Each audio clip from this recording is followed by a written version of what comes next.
Hey, credit to Justin Campbell for the intro at JCamp1521. This is Jose Galison, and you're watching No Way Jose. You can find me on the No Way Jose YouTube channel, all the major audio packagers, and Odyssey as well. Today, my guests are Dave Smith and Sal the Agorist, or Sal Mayweather, whichever one you want to go with. Just so you guys know, right now it's a live stream. If you're doing it on the 15th, it will, after we're done, it'll go behind a paywall. It'll be available for patrons at patreon.com. It's just No Way Jose 2020. Lowest level is $2. Highest level is 20. Those are the sponsors. My sponsors are CD McRae, the Whiskey and Tea podcast, at SpaceCat2K, Jacob Winograd of the Daniel 3 podcast, great resource for like biblical anarchy type content, Liberty Down Under of the Australian Liberty Network, and also the Gumtree of Liberty podcast. He covers a lot of stuff going on in Australia. All right, today we're going to be covering the Agarism versus politics discussion. And if you guys, I know we'll probably have a lot of new people here. So, if you guys aren't aware of what Agarism is, there's a lot of resources on my channel. I finished the live reading series of an Agorist primer with Caleb Brown. The playlist is up on my YouTube channel, or you can hunt down the ones in the audio. Go watch all those. I'm currently working with Sal. I got 2 episodes. I think, 2 episodes. Of New Libertarian Manifesto, so there's a playlist for that as well, but we're in the midst of it, so you can follow along with that.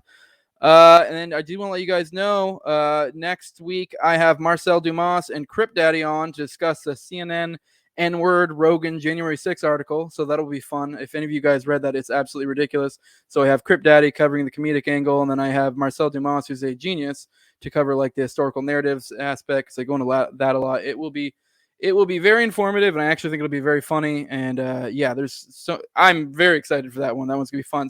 But my point being, follow me on Odyssey, because that has all the makings of getting that one ripped off. To our gang, we have no guests this week, but make sure to pop in. Maybe we'll end up with a guest. We're pretty bad about that. As always, go check out TopLobsta, toplobsta.com. Use Jose at checkout for 10% off. All right, let's get into this. I'm excited for this shit. What's up, guys? What's going on, fellas? What's up? All right. How are you guys? Good. All right. I'm ready for this. I'm excited.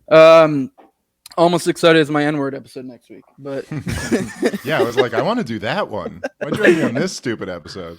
Did any of you guys read that article? Like, I skimmed it and I was like, this is so rich. I have to cover it. It's amazing. It's beautiful. They jumped the shark so hard. Yeah. It's beautiful. Yeah. It's like they can't help themselves from just doubling down. Yeah. All right. Let's start with, I know most people know who you guys are, but just in case, you both have fairly large followings, so you might be bringing in different people from both sides. So I'm going to have both of you guys intro yourself, and then also we're going to I'll have you guys intro yourself and also do your kind of opening statements, and then what is agorism to you? Because, it's always good to start out with definitions. I know, Dave, you may not have delved in this as much. I don't expect you to. One of the things I like about you is you're intellectually honest, so I don't think you at all have an issue with admitting you haven't read the text or whatever. But this should be fun. If you have, that's cool. I've read a decent amount of Konkin, and I'm vaguely familiar with Agarism, but I'm certainly not an expert in it. So maybe that'd be like, I know you guys are both Agorists, but I've never actually talked with you, Jose, about Agarism before, and this is me and Sal's first time doing a show together. So I don't know exactly what. If you guys subscribe to the entire Konkin model of everything with wage slavery and hierarchical organizations being wrong or something like that, or so maybe you let me know, and then I'll fucking deal with what you. Well, I don't want to fucking argue straw man shit. You know what I mean? I see Sal spurging already. Yeah, I'm saying, do you guys are you guys into all the retarded shit too? I'm in 100%, 110%. I will say the things that are retarded shit are usually misconceived. It's just misconceptions. I've done multiple episodes on these. I have my own critiques of agorism, and I think even me and Sal have differences of opinion when it comes to agorism. And this is why I think this matchup of the three of us is actually kind of beautiful, because there actually will be periods I'll probably push back on Sal. I kind of intend to, for you guys that are watching, I'm intending, I don't want this to be a debate. I want this to be a conversation, somewhere between a conversation and informal debate. And I will be the third person kind of moderating and popping in here and there, depending, seeing how it feels fit. I kind of do what I want. It's my fucking show. We're not doing the full on debate thing, but kind of a loose debate. I wanted to go more conversational, so it's because I like debates, but they get a little contentious sometimes, and I don't think either one of us. I mean, we can agree to disagree, and we can talk things out, and there's no reason to get crazy. No one's trying to slam on each other here. I do think it's important. Me and you, Dave, talked about on my episode, the Rothbard episode, and this was something in Anatomy of State, is that we kind of don't really know with praxis. Like you see Rothbard, his praxis changed throughout the years, and it's one of those things that we don't. As libertarians, we like to have this perfect theory or whatever, but then praxis is where we're kind of in the gray area. And I think it's important for all of us to be a little bit cognizant of that and be humble. And I think that's actually where a lot of the issues come in play. So, but I guess with that, I don't know if Sal or Dave, who wants to start out the kind of opening intros, and then you're kind of, I guess, let you guys kind of have your own rough opening statement type deal. Whoever wants it can have it first. Sure. Why don't you go first, Sal? Just because I'm not super familiar with what your perspective on this. Yeah. So if anybody doesn't know me, I'm Sal Mayweather, Sal the Agorist on social media. Been a libertarian since the Ron Paul days, turned Agorist eventually, and I subscribe 110% to Konkin's philosophy, all of it, the wage slavery stuff and all of it. I don't know. I guess the way that I see it is really there's two arguments against political participation that Agorists make. And the first argument is the stronger argument is always the moral argument, right? Because if you can prove that something's immoral, then really all other considerations become irrelevant at that point. So the moral argument against political participation is simply that no one has the right to impose a master on the unwilling. And it doesn't matter how benevolent you or me or Jose or anyone else thinks that master will be. It's still the coercive imposition of a master nonetheless. And there's really no way of getting around that as far as I could tell. So to me, right there and then, because it's immoral, then we just shouldn't do it. So that really is enough for me right there. But if anybody out there is still not convinced, then there's always the secondary argument, the weaker argument, which is the pragmatic argument. And that's simply that it just doesn't work. Humans have tried their hand at politics for thousands and thousands of years.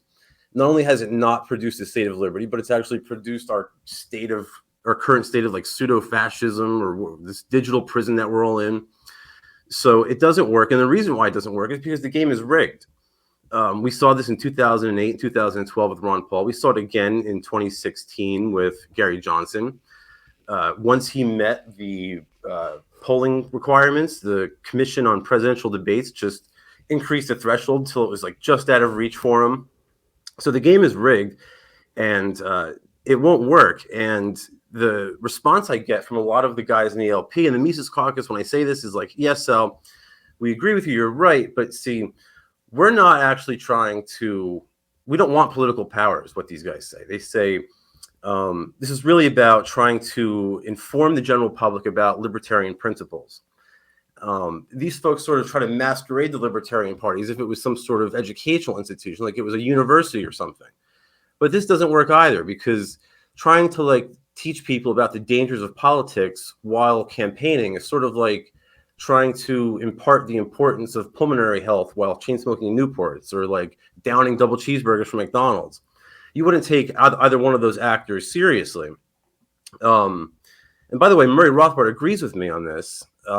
He wrote an article for the Libertarian Forum in 1972, which became the basis for Chapter 13 of Anti-Politics, where he basically said the Libertarian Party cannot be an educational tool, because what Rothbard says is that whether we like it or not, the average fluoride drinker, the average statist, I'm paraphrasing here, the average person out there, the average voter, still holds the political process near and dear to their heart. So whether we like it or not, when a third party candidate gets up there and they try to sort of change the system and upset the apple cart, they invariably get written off as a kook, and their ideology goes down the drain with them.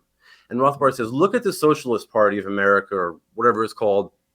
He says, they've been running people for president for over 100 years. And what has been the educational impact of the Socialist Party? He says, slim to none, slim to none. And I would just add to that before I kick it over to you guys. That's exactly what happened to Ron Paul, right? In 1988, when he ran for the Libertarian Party. I don't know if you guys ever saw that clip. He was on that show with that dude Morty something. I can't remember his name. You remember that? Well, like that guy, they really tried their best to make him out to be like a lunatic during that show and during that whole campaign. That was true. And that came back to bite him in the ass in 2008 and 2012 because he still had a tinge of that sort of outsiderness, like that craziness to him. And they successfully used that against him. So I think like it doesn't work. It's immoral and it's not a very good educational tool. By the way, one more point here. Dave has probably, with the exception being of maybe like Tom Woods, few people have been as successful in educating people as to libertarian principles. But it's all been based on the entrepreneurial platform, like a comedic platform. It's not been as a result of you running for office or something like that. You know what I mean? I guess that would just be a summary of where I'm at. All right. I guess we can engage in some of those arguments because you threw a lot at. I don't expect Dave to reply to all of them. But I guess, Dave, if you want to give your intro and then also kind of, opening remarks kind of deal. And then, Sure. If you want to, I guess you already kind of touched on what agorism is to you. And then we can, I do yeah, want to say real quick, sorry, let me cut you off. You guys, I will take questions. I'm a pure capitalist. So if you want to give me money, I'll bring it up. Dave for president. Yeah, that's what we're kind of talking about, I guess, a little bit. But thanks for the super chat, Jeff. Go ahead. Okay. Well, I think I should just respond to that. I mean, I don't know. I think most people, I'm Dave. I'm a comedian, and I'm a libertarian podcaster, and I'm a member of the Libertarian Party. So I respectfully, I think every inch of that is wrong. Like, I literally think I disagreed with every single thing you said. I mean, even down to, I'll just start with taking my hero, Murray Rothbard. And yes, he did write that. I know the piece you're talking about in 1972. Said a lot of stuff. This was literally a few months after the Libertarian Party had started. He later changed his mind, ended up joining the party, was a big part of it for a while. Then he changed his mind, left the party, became a Republican. But if you want to say that Murray Rothbard kind of like endorses this view, I would recommend everybody to go read Murray Rothbard eviscerating Konkin, which it basically, I mean, like, handles a lot of this stuff to me, and absolutely, passionately, his entire life believed in the political activism being like an important process in the fight for liberty. So it's just, that's the reality of the situation, is that Murray Rothbard throughout his entire career supported the idea that political activism was guaranteed to be a very important part of all of this. So I would say to take on your 2 points there. Number one, the idea that political activism is inherently immoral is just flat out wrong. I mean, that is not the libertarian position. The libertarian position would be that initiating violence against peaceful people is inherently immoral. But if you say, like, the idea of running a campaign or something like that has in absolutely no way, shape, or form is doing that, particularly running a campaign from a third party, which is almost always about making a point or spreading a message. I also would reject the idea, which is getting a little bit more into the nuance, but I would say, at least in theory, the idea of imposing a master on people who don't want it. I mean, you could certainly theoretically, think of a situation where a libertarian was elected to some type of office and was purely rolling things back. In which case, like, you could say, oh, yeah, I mean, you're still the master who decides to roll things back, and I would rather someone else decide to roll things back or something like that. But I don't think there's a strong libertarian case that that's actually immoral if you were doing that and just giving people back their freedom. Like, if you just got in and did nothing but repealed the war on drugs, somebody may have not wanted you to do that, but they still have the right to not do drugs themselves. It would just be, like, saving people's lives. So I disagree with that. And in terms of the other point you made with the practical effect of all of it, I mean, well, you could say practically it doesn't work. Okay, like, on some level, that's true. You could make the exact same case that practically agorism doesn't work. I mean, both of these things have been tried for a very long time, and yet we still live in a world where there's this really awful authoritarian state that crushes people. But how are we defining working? I mean, you kind of seemed like you gave me some credit there at the end for spreading the ideas of liberty, just doing it through an entrepreneurial, sense, and talking about, Tom Woods and guys like that. Now, if you're going to concede that there is value in spreading these ideas and introducing more people to them, which I think you're going to find yourself in a really difficult performative contradiction if you don't, because what the hell are we doing on this podcast? What are you doing sharing memes? What are we doing any of this if we don't think there's some value in talking about these things? And if you concede that, then not only has politics worked, it's worked by far better than anything else that has ever been done, including for you. I think, as you just said, that the Ron Paul presidential campaigns are what brought you into this. So I just feel like you're almost like, it's a real stretch to say that politics is evil. No, like statecraft is evil. Like, and specifically, not even just that, but, you know, like enhancing the state or initiating violence against peaceful people is evil. Something that is political, like the Innocence Project, is political. People who are anti-war activists are being political.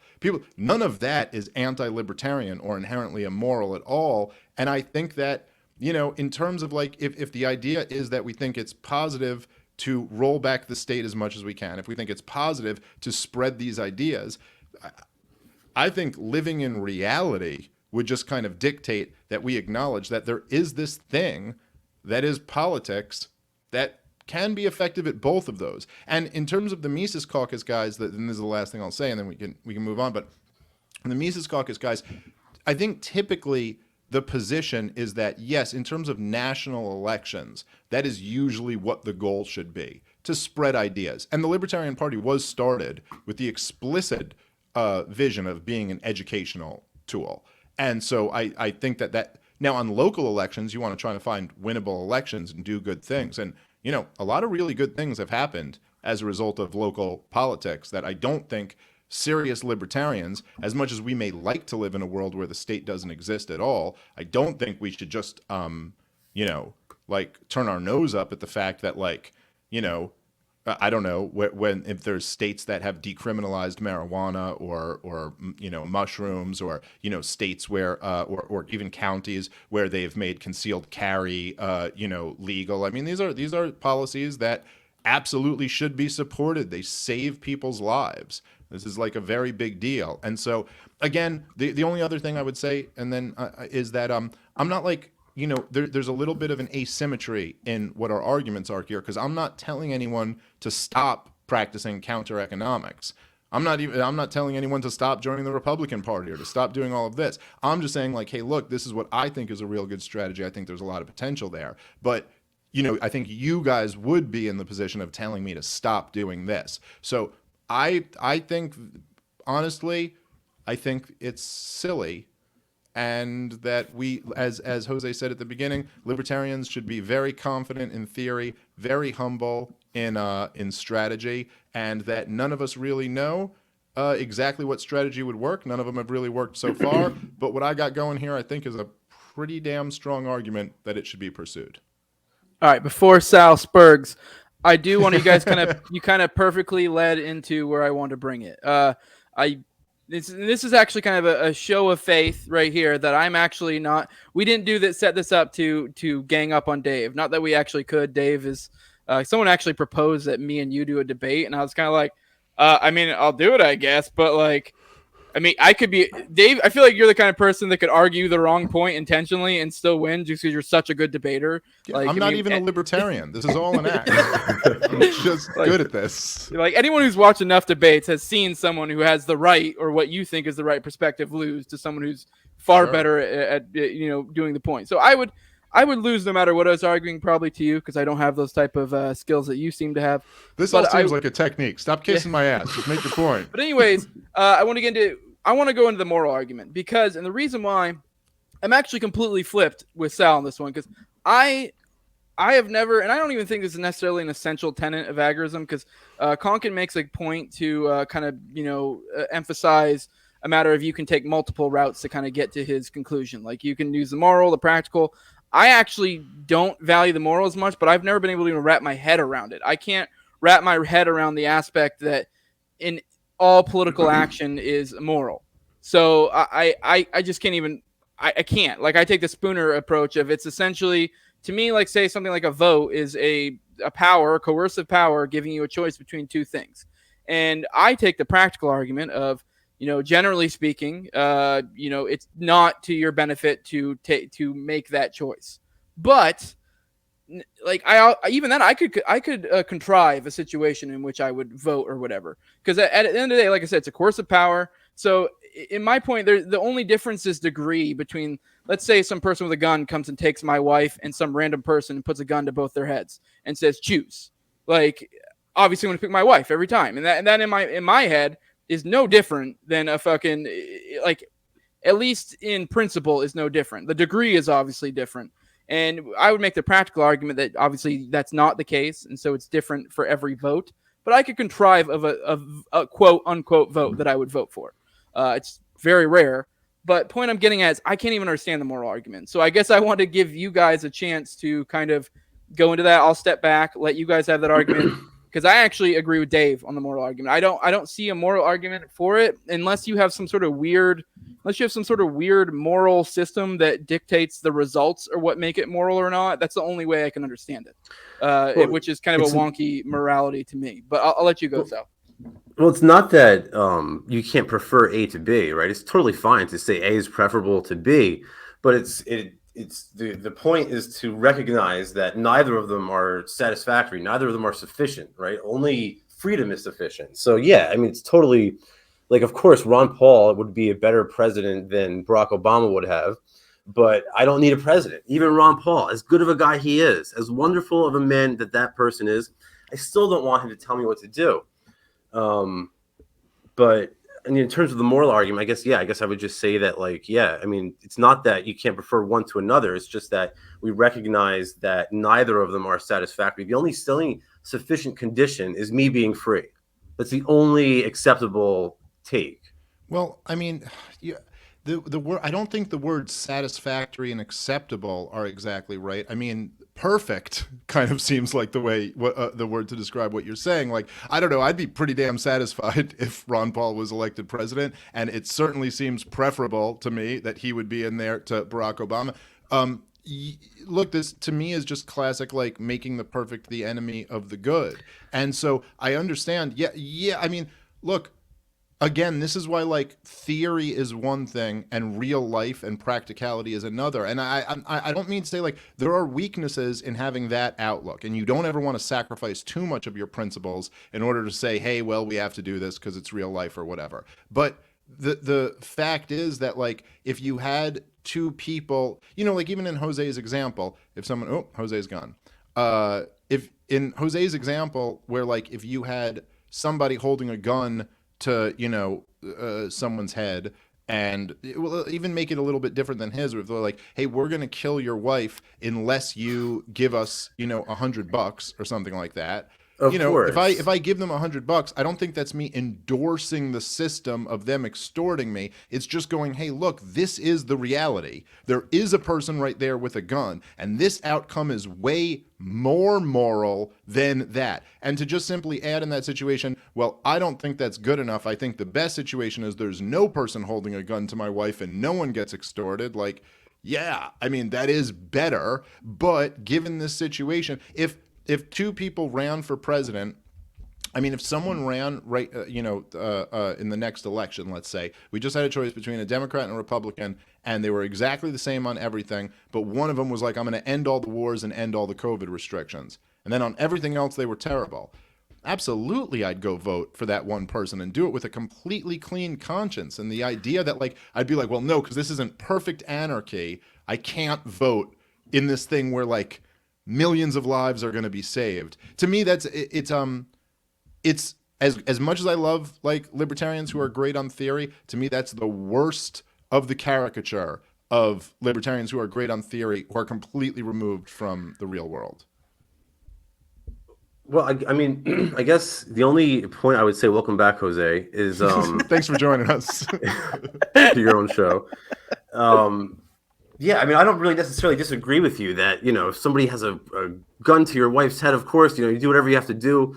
And, we could definitely prefer candidate A to candidate B. But at the same time, I don't have a problem with that.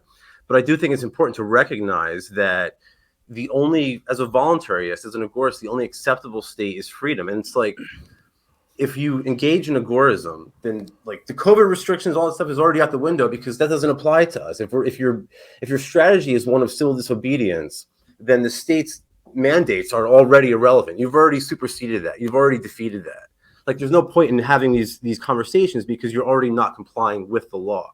Yeah, and like I think if everybody did that, then we would be in a state of freedom. We would be where we're trying to be at. But this is exactly what Rothbard pointed out about Konkin. That just the problem with this is that it's just like everybody can't do that, and that's just the reality. Again, this is if we're living in not what we want the world to be, but in what the world is, then it's not just true that like if you just do agorism, then who cares about the COVID restrictions? I mean, the reality of the situation is that the COVID restrictions destroyed tens of millions of people's lives. And if you're one of the people who was able to set yourself up so that you're outside of that system, then great. But the truth is that, I don't know, I'm not a libertarian because I need my life to be materially better. I'm doing pretty good. It's because we care about what the state is doing to other people. That is usually the primary goal or the primary focus or driving factor for most libertarians. And the fact is that most people cannot exist in black markets. That's the reality. There are certain groups of people who can, and more power to you. Go in with your eyes open if you're going to be in violation of the law. And I don't advise anyone to violate the law. And if you do, I'm not saying it's immoral, but if you do, I recommend you be really smart and be really aware about what you're doing, and don't take unnecessary risks. But the idea that there are all of these people who have own a restaurant or something like that, and it's like, oh, we'll just go be an agorist. It's like, okay. I mean, it's not really a solution for those people. The state was literally coming and shutting down their restaurant. And, again, it's like, this is the Konkin stuff that I think gets like kind of goofy, where it's like, oh yeah, okay, we just want to exist in with no wage labor and no hierarchical organizations or something. It's like, oh, okay, yeah, that works for a very small percentage of the society. It's never going to work for the vast majority of people. And for the rest of them, the state is a real force. A real factor of evil force in their life. Let me interject Let me interject real quick. I guess I'll pass back to you, Sal, because I don't know if what I'm about to touch on will be your same point. I don't know if Sal maybe misspoke, but the idea of that everyone does, this is a common problem with a lot of practices. They'll be like, if everyone does this, if everyone does that. And I know me personally, maybe Sal is different here. I would never say, obviously it'd be nice if I could snap my fingers and make everyone do the same. Well, not the same thing, but pursue a certain practice or whatever, but that's not how the world works. But the idea I'd say most agorists would be making is that the more people do it, the better. The more you expand the market, the more it enables other people to more readily be able to access the gray and the black markets. And then I also did want to bring up, I know it's the idea with entrepreneurialism in general and like black markets or whatever, or gray markets is, yeah, it's one of those things you definitely need to slowly build up. Because, I've definitely built up my side hustles, and I'm still not even in a place I would consider satisfactory. But it's not a matter of just jumping in one to the other. You got to build it up. And the irony, I was talking to someone the other day. I compared it to praying. I'm not religious, but people always, say with Agorims, there was huge, not insurgents, but huge wave of Agorists in the peak of the lockdown where it became really flashy. And it's because that's when people realize oh shit, it'd be nice if I had some sort of gray black market income, whatever. And it's kind of the same thing with praying. It's like every Christian knows there's that concept of people don't ever pray until they really need it. And it's well, the idea, in this religious context is you should have been doing it the whole fucking time. And so it's a little too late type thing, but it's better to start now than not at all. But yeah, I'll pass it off to you, Sal, if you have anything you want to add to what Dave was saying. Sorry, I left my stream, by the way. I was just gonna say, in terms of Rothbard, yeah, I think that was one of the things he really got wrong, was the idea that agorism wasn't suitable for everyone, because we could all go from our full or part-time jobs to our side hustle. And if we build up that side hustle, eventually it becomes a full-time gig. So I think Rothbard really sort of missed the ball on that one. But in terms of the wage slavery and the hierarchy stuff, we don't it's not that we don't think that wage work or hierarchies are inherently evil. It's just that in a free society, there would be much less of them, right? A free society would be much more equitable. There wouldn't be as vertical. It would be much more horizontal. And the wage slavery stuff, if you think about it, wage workers are really slaves, if you really think about it, because all of them have a portion of their earnings automatically deducted by the state. The word for that is slavery, right? In the antebellum South, they deducted 100%. Now they deduct like what, 40, 50%. So it's just a different form of slavery. So like, we're not saying that wage work it's not a violation of the non-aggression principle to agree to work for a wage or to pay someone a wage, but it is like a form of slavery if you think about it that way. Well, but that's not a comment on wage slavery. That's a comment on taxation. I mean, by that same logic, a business owner is a slave. Yeah, no, I agree. Like, there's nothing wrong with wage work, but there is something wrong with taxed wage work, which all wage but then work why is. would we, then this is just confusing to me, and like this is what leads people to think you're on some left wing like craziness. It's like, then why say wage slavery? It's like, no, the business owner is actually probably much more of a slave by your logic there than the wage worker. This has nothing, like, it has nothing to do with being a wage worker. So why would you say it as the wage worker is a slave? What wage doesn't have income tax deducted from it automatically? No, I'm not arguing they're not. I'm not arguing they're not being taxed. My point is that anybody who's paying into the income tax is, by your argument, which I agree with, right, is by your argument is at least they are at least, you know, in however you want to put it, they are retroactively being enslaved for a percentage. I agree with you. If you pay the income tax, but that has nothing to do with being a wage laborer. That has nothing to do with having a job. That just has a fact to do with that you're being taxed, and in most cases in this country, the boss is being taxed substantially more. So is much more of a slave than the worker who agreed to a salary. Let me jump in again real quick. I would say, I mean, maybe Sal will disagree, but I think it's, at least when I use it jokingly, referring to like talking in Agarism terms or saying wage slavery, it's mostly tongue in cheek.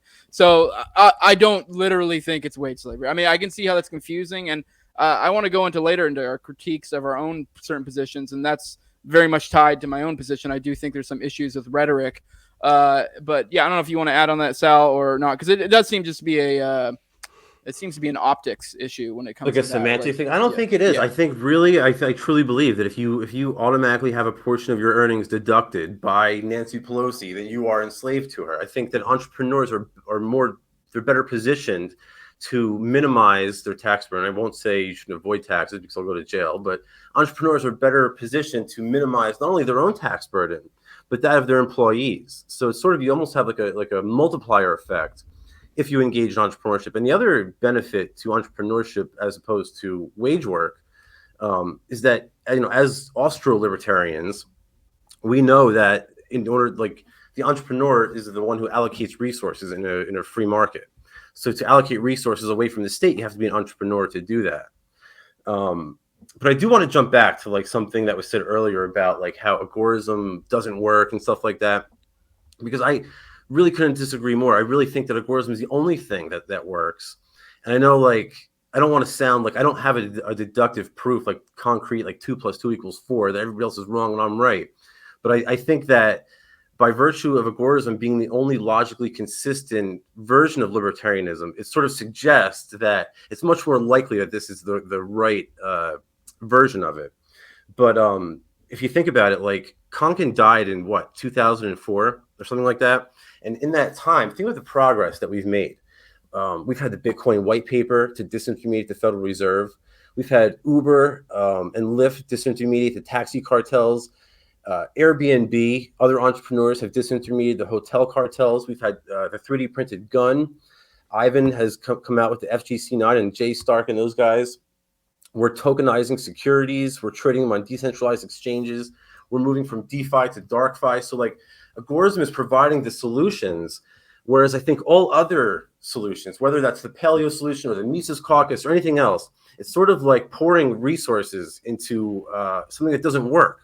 Wait, but hold on, because now you're completely conflating just entrepreneurs with agorism now. Like, so you're just, agorism is now getting credit for all of these businesses that by your own definition would be slaves. Like, do you think Uber doesn't pay taxes? I mean, I'm not arguing with you that yes, the private sector does more good for the world than the public sector, but that's a very different argument than whether libertarians should be agorists or basically or can be as agorist as they want to, but can also participate in the political system. I mean, you're just saying what companies are doing that are productive. That has nothing to do with working in black markets or counter economics. I mean, Uber probably, yeah, sure, they've done great stuff. They have generated enormous amounts of revenue for the government. I mean, I don't know, so we could Google what the total tax bill that Uber's paid so far is, but holy shit, every goddamn last one of them is getting taxed. No one who works for Uber is an agorist. So this, by the way, I got to say, I find a lot of this in Konkin's work as well. There's just a lot of conflating of these different things in order to make an argument that's not exactly staying like linear. I still don't like, I don't know. That's you can't just say like we have to have like counter economics. Nobody can be a wage slave, or no. We don't want anything where you pay taxes or anything like that. And then also, by the way, I'm going to take credit for all of these businesses, everything that business has done. Like, yes, we all agree, business is better than the state, 100%. I would touch on the wage slave thing again, real quick. I just to be clear, I don't think, maybe Sal correct me, I don't think Konkin ever said at any point no one should at all should do it. It's just the idea is to it's better to move that way. If you choose to stay there, that's your own thing. But he did say it's not libertarian. I don't recall that. Maybe I'm wrong. To. Yeah, perhaps I don't recall that. So, but yeah. Also, Sal, cool with the crypto talk. Me and Dave don't know the fuck you're talking about. So, I'm trying. I guess the only thing I would say is that to me, Agorism is really just like the difference is whereas entrepreneurs seek profit, agorists are it's a specialized form of entrepreneurship where you seek not only profit but also disruption. So when I see like a disruptive entrepreneur, whether that's Airbnb or Uber, I consider that to be like a light variant of agorism. I mean, like, I guess you can make the argument that they're sort of wading into the gray markets a little bit there because it's a sort of cartelized market, especially with like Bitcoin and Uber. Like we saw what happened with them in New York City, how they had this like battle with the government. And also in California and stuff like that. So I do think there is like this tension between disruptive entrepreneurship and the state that really by the way, can't be denied. Uber in New York City lost, and they levied a tax on every single person who has an Uber ride. So that's your story. By the way, I'm not even like disagreeing with your point. I just don't think this fits into the debate that we're having here. But so Uber now, every single time a New Yorker orders an Uber, there's a special tax that they're sending right to the city of New York from their Uber ride. So yeah, I mean, again, like, I kind of agree with the idea that I like that Uber came in and disrupted the medallion monopoly that the taxi cabs, had. But the idea that this is some type of argument of this is how you take down the state. Well, no, I mean, this actually funded the state a lot more, but provided a better service for the people of New York. But again, this is kind of, this just gets into a thing where this is not an argument for why libertarians should not participate in any type of political action. This is an argument for how disruptive business can provide overall more benefit than harm to society. So that, I don't think any libertarian is going to disagree with you on that, but that's kind of not really the argument here. And the other thing is that, you can talk about like what Bitcoin has done. I think that's a great argument. You talk about what a lot of these businesses have done to undermine government monopolistic practices. I don't disagree with you at all on that. But again, kind of like this point that I made at the very beginning that has not been addressed, and I've never heard a satisfactory response to this, is that if you do value spreading libertarian ideas, I mean, Ron Paul's campaigns for president did a better job of that than anything else. And so I just think to me, it's a very tough position to be in to say, I do value spreading libertarian ideas, but I don't think Ron Paul should have run for president, because that was the most successful thing by that metric. It was the most successful thing we've ever done. Again, though, I think Ron Paul, he did that as a Republican. He didn't do that from a third party. And I think the reason why is because But that's of a what different Rothbard debate. But that's a wrote. different debate, Sal. So okay, we can have that debate. But now you're accepting that political action. You're just arguing with me over party. So fine. Which, by the way, I'm happy to have that debate. But like that is you have to acknowledge that's a very different debate than agorism. It is. You're right. Action. You're right. And I don't make that argument, but I do think that there's a stronger argument. I'm not a paleo, but I do think there's a stronger argument for paleo-libertarianism than there is for the Libertarian Party. But that aside, putting that just like to the side for a second, consider like the effectiveness of the two strategies. Sorry, my Siri keeps picking up, but consider like the effectiveness of the two strategies. We have like, for example, that bill to audit the Federal Reserve, was it HR 24 or something like that? It died in the Senate after Goldman Sachs made a bunch of donations to the senators. Mm-hmm. So consider the effectiveness of that approach with the effectiveness of the Bitcoin white paper, right? Consider the effectiveness of every dollar ever donated to the NRA or some small government politician versus the effectiveness of the 3D printed gun. All of the Agorist solutions have actually provided freedom, whereas the political solutions has been really nothing but backpedaling. It's really sort of only just sort of kept libertarians in place, and it's really sort of prevented us from making progress. Well, yes, you're right that that the market produces a lot more progress than the state does, and I'm certainly not arguing that getting libertarians elected to the federal government is going to do a lot to roll back the size and scope of government. But the argument I made was very specific, that if you think that spreading ideas is important, then the political route has been exceptionally successful compared to everything else we have. In terms of that. And let me just say, because I mean, you threw out the argument and then like kind of walk it back, but the argument that I'm like making, if you say like, well, yes, you can't really argue that Ron Paul shouldn't have run for president. So then it becomes well, he did it as a Republican and not a libertarian. It's like, well, yes. And the biggest obstacle in the biggest success of Ron Paul's presidential runs was the traction that he built up on the internet. The biggest impediment to him was how he was blacked out by the establishment and the corporate press. And I'm just saying that the argument for doing it through the Libertarian Party right now, at least in terms of being as successful, or not because any of us are better people, but just because of the situations, that could actually be way more successful than that. The argument to run for the Libertarian Party is that we right now, and this is, I guess maybe this would be like at the kind of core of my argument, is that right now we're in a situation where, look, I have not decided whether or not I'm going to fucking run. I have not made that decision yet.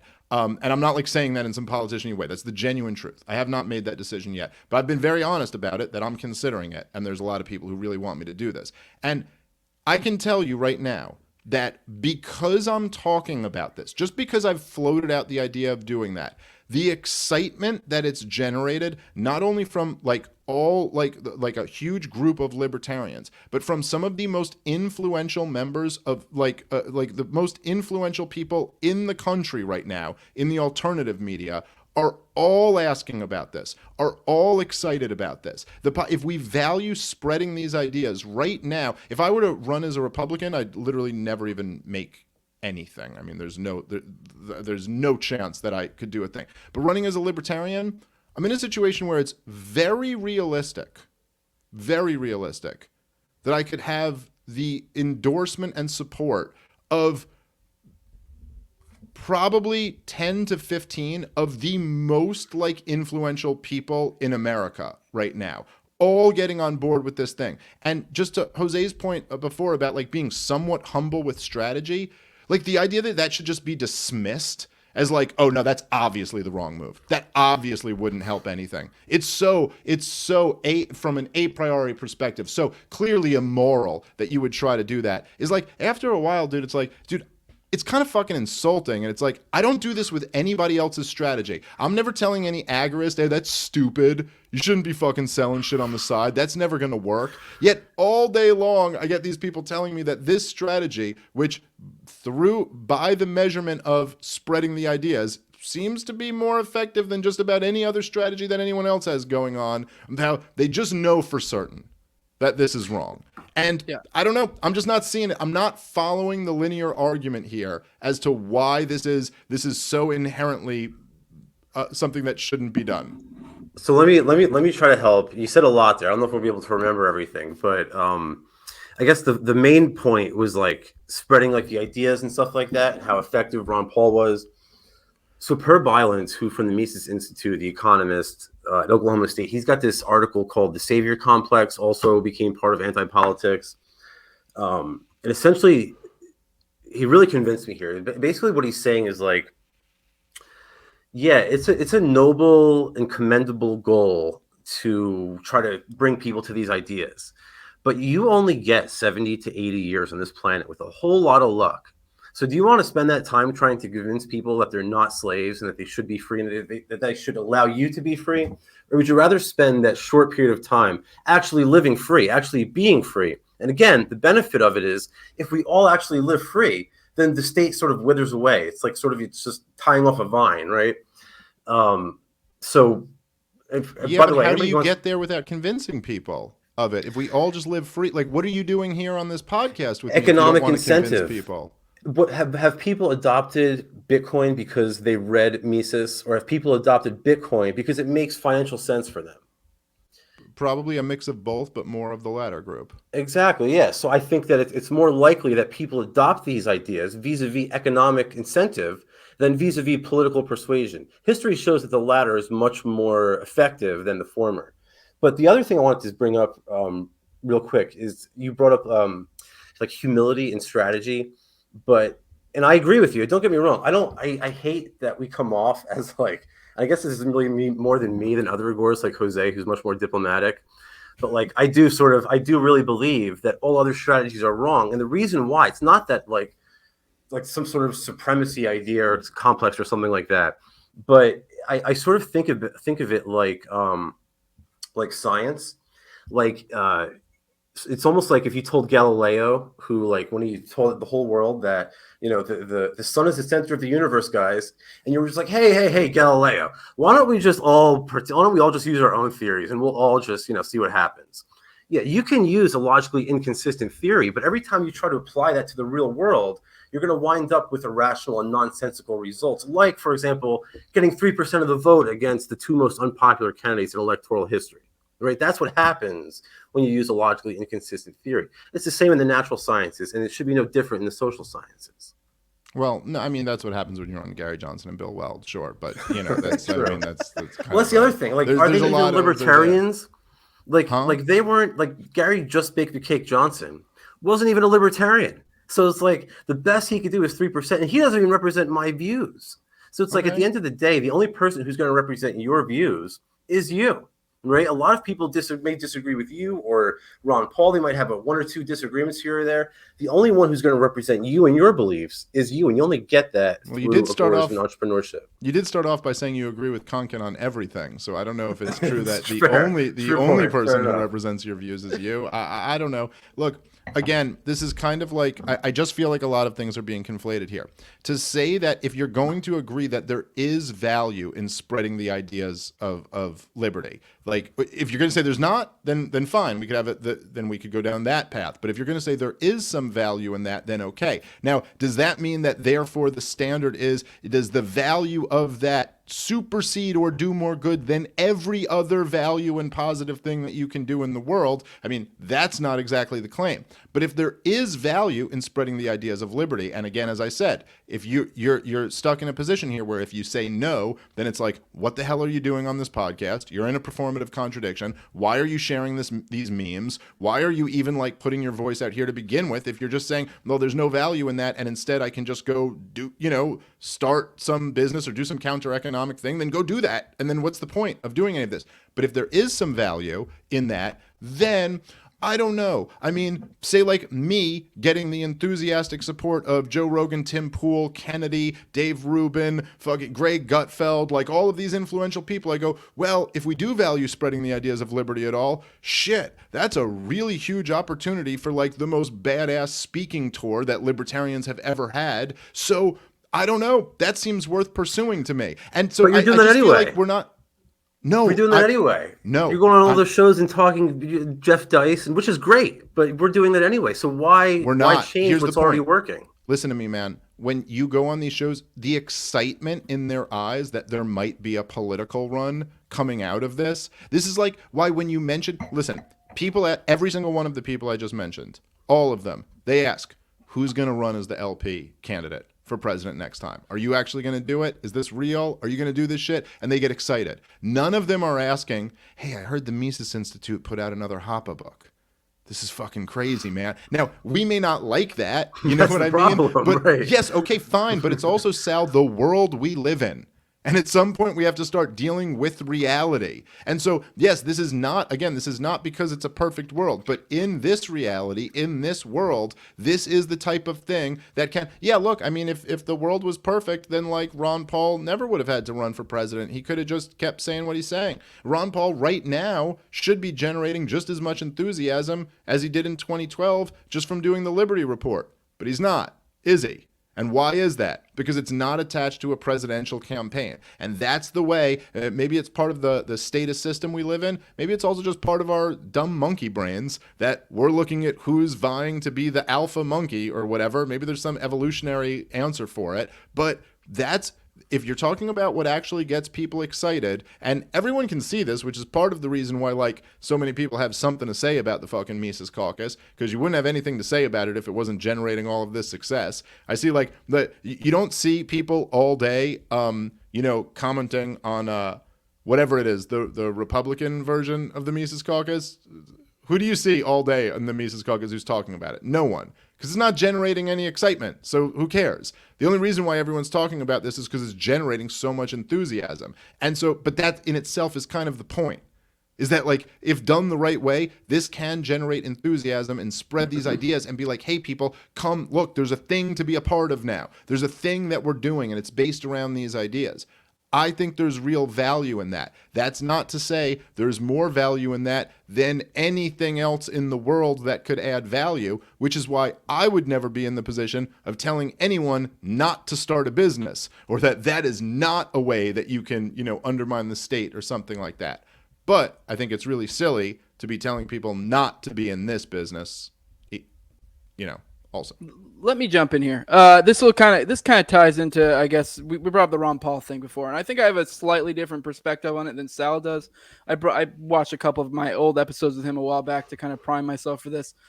My point with like somebody like a Ron Paul or even like a you, like I don't deny that there aren't moments, and I don't deny that you don't get some sort of boost at a presidential candidacy or attaching yourself to like a political movement of some sort. My thing is, I think if you look at it from the overall how this has gone, it generally doesn't move in the right way. So I equate this to like something like gambling. Like you have someone who's fucking won a jackpot once and then they just hold on to it for forever. And this is what kind of feeds into them continuing going down this path. And so that would be kind of my point with like the Ron Paul. I don't deny that there weren't tons of people who got convinced by it. And I don't deny there'd be tons of people who would be convinced by you. But now to what extent does that kind of pull people in? And also on top of that, what other effects come after that? For example, one point I always bring up is, and a good example of this right now is Young Americans for Liberty right now. Like they just basically got taken over by essentially the left libertarians.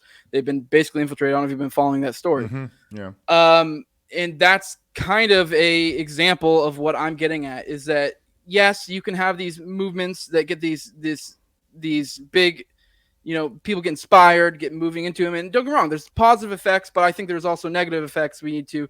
Now, does the positive outweigh the negative? I don't know. That's the question here. But now the thing is, when you build up an institution like this, especially, be the LP, YAL, I think inevitably it will return to, I can't give you like a specific, like, perfect argument for this, but I think it will return to people who are suited for that, the bureaucrats type, the people who like to woo up to the fucking politicians, whatever. So that's kind of my point with something like the LP. Like, yeah, but I think you'd get a lot of people, but what happens 4 years down the road, 8 years down the road, 12 years down the road? Do you give a bigger platform to the Sarwarks or whatever to play with later? I think there's like a really valid question and a really a really valid concern. But I mean, again, like everything else, that anarchists should be pretty familiar with this argument. It's like, compare to what? And Sal used the example, of Uber and these other companies, and like, okay, but you could also argue that they just kind of become their own, what Konkin would call monopolistic hierarchical organization that is basically a tax farm for the state. And they come in and they provide huge amounts of revenue to the government. Now, again, I would still say there's more good than bad that was done by these organizations. So it's not that there's something to that. you know, and like that's kind of part of the mission, isn't just to take the thing over, but to keep it. There's like Hoppe had that you know, that whole speech that was about how to achieve a libertarian social order and then how to maintain it. Like that's going to be an issue also just in general for libertarianism. I mean, if there's been all of these states throughout the world, that would be a pretty big concern for libertarianism. Like there's no guarantee that even if we were to achieve our libertarian order, that, I don't know, someone wouldn't dream up the idea of let's have a state again, because it's very profitable for a lot of people. It's not that that's not a concern. I just still look at what I'm saying and go, well, if we could introduce the ideas of liberty to millions of Americans, which is like kind of the scale that I'm thinking on now. Like I've kind of gone from like over my career from being like, hey, can I introduce these ideas to dozens of people, to hundreds of people, to thousands of people? And like now I'm thinking like on the level of like, how do I do this for millions of people? I still think I'll roll the dice on that and say I think there's more positive than negative in that pursuit. Yeah, but you see, I would suggest that you're doing that right now. Right, you're going on these shows and you're getting the airtime right now to spread these ideas right now. When you start running for office and you start telling people, hey guys, politics is dangerous, but I am also running for office, then it sort of corrupts the message. Then it's almost like, why should we take this guy seriously at this point? Whereas right now, you are already successfully imparting these ideas on the masses. There's no reason to sort of corrupt the message by tainting it with like a political run. But it's not, to me, it's not tainting it, and that's just obviously I'm doing what I do now, so I'm not like arguing against what I do now. But there's nothing, you're just asserting that it's tainting the message or corrupting the message. Like I don't think there's any way that it would be doing that. It would literally just be the exact same message on a much bigger platform. Again, though, to like, I don't know. I keep going back to the idea in my head of like somebody telling me, "Hey guys, politics is dangerous, but I'm running for politics." But like, no hey one's guys, saying that. is bad, You guys do this, but you guys do this all the time, and I've heard a lot of you do this. It's like that's not what anyone's saying. That's just a straw man of it. Like, first off, the message isn't that politics is dangerous. The message is that the state is evil and destroys people's lives. And by the way, I'm running for president to let you know that. No, not really, though. Not really. That's not really to be in charge of the what state. You're doing is you're trying to force this into a contradiction, even though that's not what I'm actually saying. So I think it is, though. Right, but it's not. No, but I know. A performative contradiction. No, it's not. It's not at all. There is absolutely no contradiction. There is absolutely no performative contradiction between saying this: the initiation of violence against peaceful people is wrong, and by the way, we have a party that believes that, and I'm going to run for something to let more people know that we believe that. There is zero contradiction. Now, if you say it as politics is wrong and I'm in politics, then it sounds that way, but that's not actually what I'm saying. It's just that this bugs me because I've heard several people use this kind of line, but that's not actually the thing. Listen, let's just say hypothetically, right, Sal, that hypothetically I run for president on the Libertarian Party, and it just gets a lot of enthusiasm. It gets a lot of people talking about this. It like the best case scenario. It introduces like millions of people to these ideas, and it changes the narrative of now all of a sudden, because so many people are interested, so many of the Democrats and Republicans kind of have to answer the questions we want them to ask. There is zero performative contradiction between what I believe and that happening. Zero. You can say it however you want to, but there's nothing there that contradicted the idea that I think it's immoral to initiate violence on peaceful people. Nothing. I mean, I guess just the way I see it, I mean, the state is the institution of initiatory coercion. So to say I oppose initiatory coercion, but I want to be the head of the main body of institutional coercion is a performative contradiction. I mean, I don't know. I don't think there's any other way to slice it. I mean, even no matter what happens, even if you collect 1 cent of taxes, you have committed a performative contradiction. Yeah, I mean, there's really no way of avoiding it. Sal, what are we talking about? I'm just saying, there's no way of avoiding it. Like, yeah, but there's no. But that's just a made-up thing. But that's a made-up thing. If you want to pay the janitor, you have to violate the non-aggression principle. You have me in the White House, Sal. Like that's really. So you think this is such a disastrous, flawed strategy that you see me doing so great that I win. So you're saying this strategy.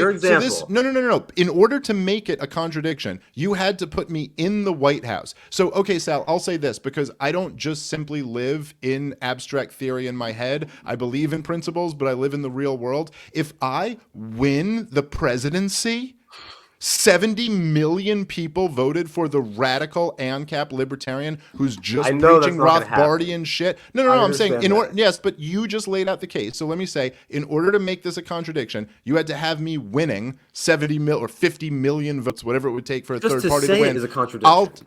I'll take it. I'll live. You don't have to with win though. Sal, I'm literally responding directly to the scenario you just laid out. So as soon as I collect 1 cent of taxes, I'm Mr. Badman Hypocrite, but 50 million people supported the Libertarian. I'll take it. I'll live with me being Mr. Bad Guy and the world being radically changed for the better. What I'm saying, I don't disagree with that, by the way. Of course, collecting 1 cent of tax is preferable to the tyranny that we have today. No, that's not the point I'm making, though. That's not what I'm saying. I understand. My point, though, is that it is necessarily a contradiction to say, I oppose initiatory coercion. However, I want to lead the largest entity of initiatory coercion that's ever existed in human history. Right, that in and of itself is a contradiction. But to run for president is to imply it. No, Sal, I think you're overstating the point a little bit. It's just not. It's not. I don't think so. To say that I oppose initiatory, violence. I oppose initiatory coercion against people, and that's why I'm running for president in order to roll back as much of that as I can. Is not a contradiction. Again, that would be you just have to change it to say it your way. And again, I don't know, man. Whatever. Even if there was, if I believed this was even like within the realm of something that might happen, like you're going to get elected president or something like that, again, my interest, like I feel like libertarians can be like, we can believe in this philosophy and also live in the real world, and our primary concern can be more liberty for more people and not getting a 100 A+ score on the I'm a perfect, logically consistent, like if a libertarian won the presidency and rolled back 80% of what the government is, and you're going to sit there and go, well, it's a performative contradiction because they still have the other 20%. I don't care. I don't disagree with you. That's great that happened. I agree with you. I think that would be wonderful. I wouldn't be like, if that happened, I wouldn't be like Gary Johnson or Dave Smith or whoever is such a bad person. I'd be like, yeah, this is obviously they've created a much better situation than we lived in. But I still don't want Gary Johnson or Dave Smith to tell me what to do.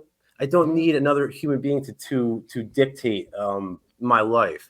I would trade, and by the way, this isn't me, and none of this is real, and now we're just into these weird hypotheticals. But if Gary Johnson got in and rolled back 80% of the federal government, and you didn't like it, I'm okay with that trade-off. I agree. I don't disagree with that at all. All right, I want to jump in with the okay. I do think, Sal, you kind of overstated big time. I will say there is something to that. I think it does slightly muddy the message, but to say, I don't know. I guess to jump to the extent that Sal did would not be where I would go. Not trying to turncoat here, since we're both trying to gang up on Dave. But yeah, I don't know. That is a bridge too far for me, for sure. I would say though, I do kind of understand the point of that. It does muddy the message a little bit to be like, to the outside person looking in, being like, hey, I'm an anarchist, I don't believe any of this should happen, but I'm going to engage in this political machine. Right. But I don't necessarily can I think ask you, that look, I think that is such a fucking I could understand what you're saying to the, okay, I don't agree that it's a performative contradiction. Yes. The idea of muddying the waters. Okay. Yes. Perhaps to the anarchist agorist community, they feel that way. But I don't think. Well, let me just finish. I don't think that that's true for the vast majority of people who I'm going to be talking to. Which, by the way, is not. I don't really need to spread the ideas to the people who already agree with them. Here's what it would really be in reality. Okay. In reality, it would be a libertarian who's running for president. Just kind of like the way there's always a libertarian who's running for president, except this time on way bigger platforms, saying some way better shit, inspiring a lot more people. And you guys would be in the position of, I'm not asking you to vote. I'm not asking you to fucking, approve of the system or legitimize the system or anything like that. All it's going to be is someone like that would be up there saying some real dope shit, and you'd be like, that was pretty great what he said there. That's the reality. You're already doing that, situation. Though. Right. You're already doing that. Right. But it would be on a much bigger level. But to me, like, so the way I see it, you're already doing that, number one, and then Right. by engaging in politics, you're sort of just tainting the message. Again, I know you guys don't think you guys don't agree, but again, it's sort of like if you were an advocate of like heart health and you were going to audition to be the Marlboro Man. Like, it doesn't make any sense to me why you would do this. Yeah, it's just all these false. So I guess if Ron Paul had just stayed a country doctor, he would have done a better job of not tainting the message. Again, there's a difference though. So Agorism versus the paleo-libertarian strategy is different than Agorism versus the Libertarian Party strategy. Ron Paul I thought we were had talking about success. Agorism versus politics here. So I'm just saying, like, the thing here is like, are you saying? I'm just curious if you're really going to take, because you're kind of when I'm making a good point here, you're receding to the Republican position. So was Ron Paul have not tainted the message? Like, you're an agorist, right? So Ron Paul wouldn't have tainted the message by just staying a country doctor and never running for Congress, never running for president. No, he definitely would have. And I just to clarify here, I'm opposed to both the paleo-libertarian strategy and the Libertarian Party strategy. But I think that there's more to be said for the paleo-libertarian strategy, because at least the paleos have actually, other than the Agorists, the only other faction of the movement who's ever done what they said they're going to do. Lou Rockwell, Ron Paul, Murray Rothbard, they said, hey, look, we're going to create more libertarians. And they did. They created the Mises Institute. They had the 2 Ron Paul campaigns as a Republican, and that created a whole shit ton of libertarians, probably all 3 of us included. But that wasn't, again, he had that success as a member of the Republican Party and not as a member of a third party for a specific reason. And again, I'm opposed to doing it as a Republican as well. But there's more to be said for that than there is as a libertarian. Because party. they did what they said they were going to do. I'm just not following the argument here. So, okay, so the Mises Caucus said that they were going to take over the Libertarian Party and recreate like an energy for libertarianism that we haven't seen since the Ron Paul Revolution. We are 100% doing exactly what we said we were going to do. Like that. So I don't know. Nobody else made any grand promises or anything like that. That was the promise, and we are damn if we haven't fucking done that. I mean, I'm shit. sure So, you guys have had success, but I would doubt it would compare to like the success of Lou Rockwell and the Mises Institute. No one's arguing one that. day. Maybe no one's one day arguing it'll. that, though. I know, but that's my point. I feel like this argument, and I don't know, Jose, if you see this, I feel like this just isn't staying linear. Like, you'll make one claim, I'll take on that claim, and then we're moving to a different claim. So I'm just trying to keep jumping around here. It's like, So my you point- didn't, but hold on, but you didn't respond to whether Ron Paul would have been better off not tainting the message and never running for Congress or running for president. Then you go into how the Republican argument is better. Then you say the paleos were better because they did what they said. Then I'm pointing out how the Mises Caucus is doing what they said. And now you're going into how the Mises Caucus hasn't achieved as much as Lou Rockwell. It's just like it's hard to keep track of this, because every time I take on one thing you say, you're moving to another thing. It's like the goalposts here are shifting around like crazy, man. So I like, can't even keep track of all of them, but so. but I I'm guess just what trying to respond to everything you say directly. Like, So what I'm saying is that like both of them are not valid. Both of them are subpar to the Agorist strategy. But I think if we had to rank them, I think it would be like Agorism and then paleo-libertarianism and then the Libertarian Party strategy for the reasons that Rothbard explained. Now, whether or not Ron Paul would be better off if he had not engaged in politics, like obviously we wouldn't be here. But I do think that if Ron Paul had Whoa, I want to back you that up, because this is where I guess I kind of maybe have some qualms that you take this approach with the Ron Paul question, because I do think to some extent that is a little bit of a fallacy, because and this is something Kaufman has touched on before about how he kind of gets to the point that to some extent libertarians may be different. So I don't doubt at all that Ron Paul had a huge effect on the movement, but it's not. I think it's a little bit fallacious to assert that if it wasn't for Ron Paul, we wouldn't be here, because we don't know. It's kind of okay, but you can't roll back time. Like, you don't know if something else would change your perspective at some point. I mean, don't get me wrong. I just think Ron Paul's great. I love Ron Paul. I think Kaufman is wrong about that. He might be onto something that, yes, there's something to do with a personality trait that would lead toward questioning things or would lead to something like this. But no, dude, if I hadn't heard Ron Paul talking about the Federal Reserve and Misesian economics and all this, I never would have been introduced to this. The odds that I would have just found this some other way are I mean, I suppose not impossible, but incredibly slim. So I just think it's hard to assert. I think Kaufman it's a very. I like him a lot. I'll support him in his run for Senate and all that. But I do not think it's correct, this idea that like libertarians are like gay people or something like that, where it's like we would just figure out how to start sucking each other's dicks or something, whether or not anyone ever gave us a book or something. I'm not saying he's 100% right either. Yeah. I'm just saying kind of there's something to that. Whenever you're speaking historically of like, if this hadn't happened, then this one happened, it is kind of hard. Don't get me wrong. There's a very fucking strong argument for Ron Paul there, but it is very hard to say for certain that something else would come along and change. I think instead of playing cosmic, like, Kismet or something like that, I think it makes a lot more sense to say that the person who introduced you to a whole bunch of ideas that changed your life affected you and introduced you to those ideas. Like, I just think that's a more reasonable way to look at things. I can't speak for anybody else, but I was like a raging neoconservative, like warmongering lunatic before I found Ron Paul. He saved my fucking life. But again, like there's through only, a political campaign. But notice though, but Dave, I mean, come on, notice how they only allow one Ron Paul or one Thomas Massey. It's never two. And there's a reason why. It's because the game is rigged against us. Well, what do you mean? Hold on. What do you mean? Play a game of cards where you knew ahead of time you were going to be cheated out of your money. So why sit down to an even more high stakes game where you know that you're going to be cheated? Because we're already getting cheated. I mean, first off, I don't know that that's necessarily true that they only allow one. I mean, the truth is that it's like Ron Paul, like there really hasn't been another great libertarian who's run. I mean, there was Harry Brown and then there was Ron Paul. I mean, there's like no, I don't know. Exactly. Right. So like there really haven't been that many of them. And when Ron Paul did it, he got like a tremendous amount of enthusiasm. So if the question is, why would I play in this game that's rigged against us? Well, look, this goes right back to what we were talking about at the beginning.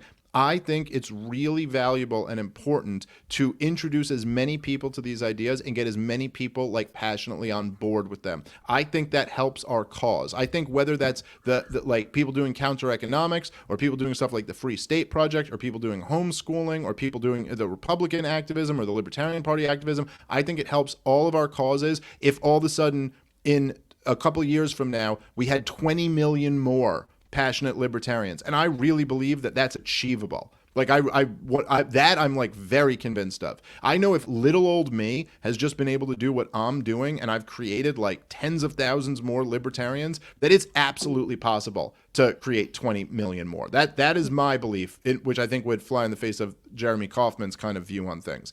But I'm just saying. So I think that's valuable in the fight against this game that we're all screwed over in, which is having a state ruling over us. And no matter how agorist you are, let's get real. We all know it's not like you ever completely escape the fact that there is this evil institution, even if it's just the kind of ripple effect of other people being fucked over and then that kind of sucking, for you to some degree. So I think this is a worthwhile effort in this struggle. It's again, I'm arguing it's one component of it. I did a show on Pete Quinones' podcast with that Andrew guy, and Andrew, I don't remember his last name. Andrew, Popular Liberty. Andrew, yeah. And he was saying like, well, all libertarians should have like a mad dash for power. We should all be like running for local mayor. I completely disagree with that because, there's opportunity costs and it's impossible to know exactly what. I don't know. Maybe someone's starting a homeschool program. Who am I to say that running for office is better than that? Maybe someone's doing some counter economics. Maybe someone's starting some book club. I mean, who the fuck? What do I know about what's more valuable? However, I think this is an important component. And I'm not going to offhand say none of those other components matter. But I don't think there's a logical argument to say that this one doesn't. But I do want to jump in. There's something to. All right, I've heard Hopkins make this argument. I don't even 100% agree with this. So don't take this as me saying I 100% agree with this. But there's something to the quality versus quantity thing where you have some sort of boom. They would call it like an artificial boom. I think I've heard, it might have been Jared from End Democracy who made this argument or from hopping.org. But so say something like a Ron Paul or whatever. Like you end up creating this sort of like artificial boom in a sense. I'm not saying 100% agree with it, but there's something to this argument. And that can lead to people who, like the Reason, the Cato types, the ones who honestly, I mean, maybe I'd hesitate to say so. I'd almost rather rather than be somewhere else than in the libertarian sphere, because they kind of taint it. They kind of become one thing Konkin went into a lot, and well, not even a lot, but he kind of brought on how they could be, the Libertarian Party could in a later time become like the next party essentially, and not in a good way. This would be the types you don't want to take that kind of subvert the message of libertarianism and make it to work for the regime. So I think I'm kind of connecting a lot of threads here, but that was something that's kind of I've thought about before. The boom and the bust? I wasn't following that exactly. Yeah, what do you mean by that? I don't know exactly how I made, but these moments where you have like say something like a Ron Paul or even a where it becomes this huge hot topic, and these people who aren't really understanding the message, they're just kind of introduced to it, they're caught up in the fervor, not something they really thought about, and then I think there's something too that could create the reason Cato types, or the types you don't really necessarily want. If you didn't, don't get me wrong. It's just if you didn't have the Ron Paul, if you didn't have the Ron Paul revolution, if you didn't have the Ron Paul presidential campaigns, then you had complete domination of the coctopus of the Cato reason types. I mean, that was the entire liberty movement. The reason why all of us kind of exist and are now really the dominant force in the liberty movement is because you had a Ron Paul. So the truth is that, I mean, the way I see it, all of the evidence points to the fact that having someone talking that real liberty shit, actually representing it the way you want it to be represented is not what's going, that's what leads to all of this. That's why there's a reason, the reason Tom Woods is a huge figure in the liberty movement is because of the Ron Paul campaigns. That was his jumping off point. The reason I'm in this at all is because of the Ron Paul campaigns, Sal as well. And, so it's I don't think, I think that the idea that we just shouldn't do it, it's well, then we're guaranteeing that the movement will be represented by people who I'm sure all three of us would think could use some work. Yeah, by the way, let's get into paying some bills. I got some super chats. I do want to say, though, I am probably the only one who wasn't converted by Ron Paul, but by extension, because it was you, Dave, that did it for me, and I've told you this before. Still credit to Ron Paul. Indirectly. Yeah, indirectly. Do you think the state, as it is currently, wouldn't crush an agorist movement? It got too large. I guess I'll let Sal take that. I don't know if Dave wants to touch on it at all, because I'll even touch on it now. It's the whole idea of it. It's very decentralized, and it's kind of you kind of couldn't. I guess you sort of could in some ways around the edges, but I don't know if you want to touch on that. Yeah, no, you can't. And the reason why, like Jose said, is because it's decentralized, and we'll have private police forces and stuff like that. Really, if you want to a deep dive on it, check out Jose's show on this Thursday or next Thursday. We should be getting to I think it's chapter 4 of New Libertarian Manifesto where he covers that. So be sure to tune in and we'll go over that. Well, yeah.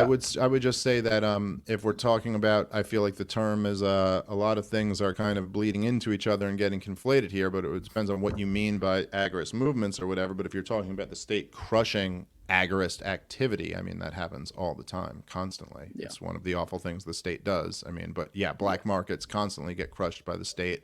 I've seen fucking SWAT raids of people serving raw milk. So yeah. Forget the drug raids and shit like that, and all the people in jail for fucking gun possession and all of that. Russ Ulbricht. Yeah, exactly. Yeah, Russ Ulbricht is a great example of that. So yeah, these movements get crushed all the time. But just to make the counter argument for you guys, it's not as if non-agorist movements don't also get crushed by the state. So, well, we also persevere all the time, right? There's still dark markets out there. There's still raw milk markets. So it's they can arrest one of us, but there's always 100 black marketeers that they can't get to. Yeah, that's true for the white markets and the black markets alike. People get arrested and people get crushed by the state all over. And then there's always a lot of people. So there's I do want to say drywall. Thanks for the $10. When it comes to God, I forgot. I had a point, but I forgot. I fucking drank too many beers. Fuck it. We'll move to the next one. I love this debate. I'm an agorist, but I believe the LP is useful for converting normies. That's the only reason I haven't left it. I do think there's something to that. Although I would say, for us agorists, the point would be more on a interpersonal level. And even then, we have podcasts and stuff, it still works. Am I confused here? What I don't understand about this debate is when someone goes, I'm an agorist, but I believe in the LP, and I'm still a member of it. I'm but that's the whole. Then I'm an agorist. Okay. What does this mean then now? I don't get what these terms mean. So it's if you're just saying that hey, I believe in black markets are good and all of this, it's fine. But again, I just find this, I just don't get the binary choice here between I have to be 100% in on black markets or out of them, or not recognize, as Rothbard pointed out, that with all of these things, There's pros and cons. And again, as Rothbard pointed out, it's quite plausible. He didn't make this argument like he believes this. He's just saying it's quite plausible that the black markets in the Soviet Union kept the thing going for years longer than it would have lasted. For sure. And, it's like, I don't know. Now, but that's not reason enough to say don't.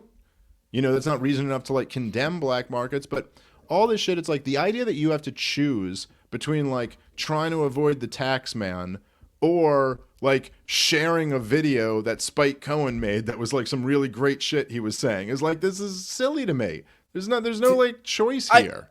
I would say on that though, I mean, if you run for president or whatever, or you keep engaging in the LPMC, I'm still going to share when you make good points. It's just, that's all I want. It's a specific aspect of the political thing. And I you think I care about your vote, Jose? Can you even vote? Do you even have ID, man? I don't care. Share my videos, dude. You got way more of a following than you have voting presence anyway. Yeah, that's true.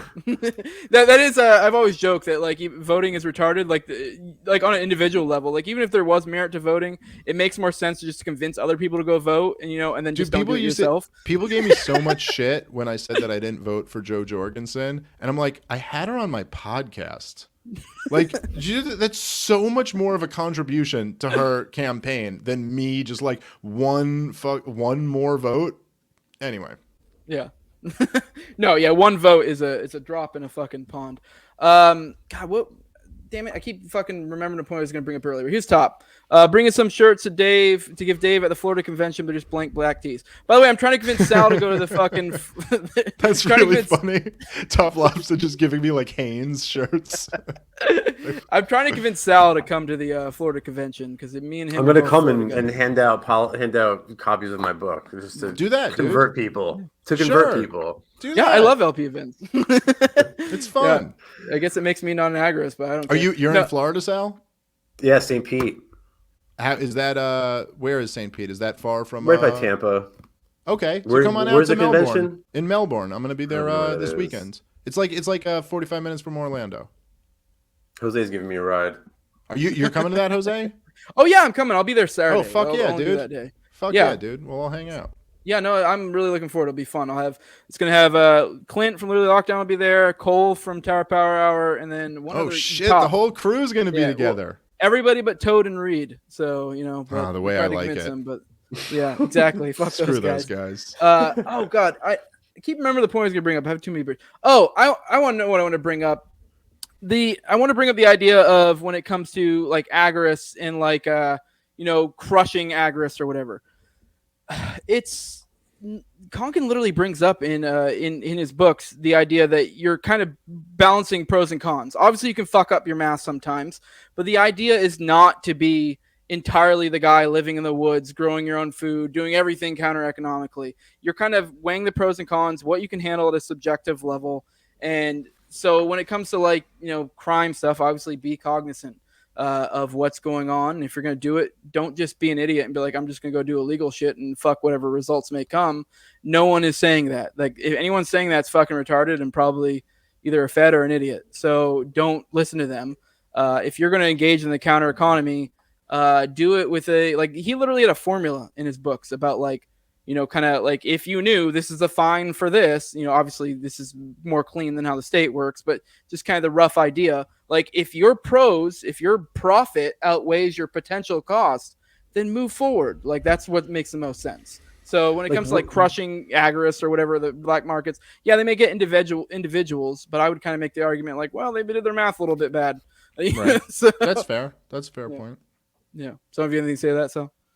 I was just say we're all like agorists to a degree, like all of us, like even the most statist person out there. Like so we win. Like, you're an agorist. There's so many laws that nobody could follow all of them if they wanted to. So it's like to an extent we're all agorists. But this seems to me to be again a little bit slippery because it seems like the argument that the agorists are making is that you should not participate in politics or in this. So in that sense, you go like, well, yeah, I mean, sure, like we're all a little bit like asleep every day. We all sleep for a period of time. But if your argument is we should sleep 24 hours a day, then like actually, the truth is that the vast majority of people do not live in complete counter economics and do in some way that the vast majority of people pay some form of taxes. They No pay doubt. and they're in some way like under this status system. So I just think that's a little bit misleading. But yeah, I think the argument really is that we're all anarchists. I mean, everybody, like, aside from violent criminals and politicians and perhaps their cronies, which the rest of us all basically live in a state of anarchy where we pay off a mob boss, and then for the rest of our existence we respect the fact that there are property rights and there's the non-aggression principle, like whether for moral reasons or just practical ones. And so that's how I look at it. Travis is trying to nag you into getting yoked. Dude, I'm jacked. Camera makes you look skinny, dude. I got these Telling you, skinny cameras. put on 20 pounds of muscle, I'll vote for you. All right. As if that means anything. You'll give up the whole thing. You'll give up the whole Agorist thing just for that. Dave, thank you for calling out all the wars. I will say, the Rogan thing, fucking phenomenal. You killed it. But my family are survivors of Armenian genocide, escaped to Syria, and recently escaped Syria in 2017. I love you, dude. If I ever got to meet you, I'd probably cry tears of joy. Arabian pleb, thanks for $20, man. And yeah, Dave, I mean, I know we're here in like a sort of debate thing, but Dave, in no homo, has had a large effect on my life. I think for the better. And as much as people sometimes joke that, like, why did you ever bring me into this? But I actually think it's made me for the better, which kind of ties into the Agorist thing, because I have been, trying to set my life up more apart from the state any way I can. Well, so, good.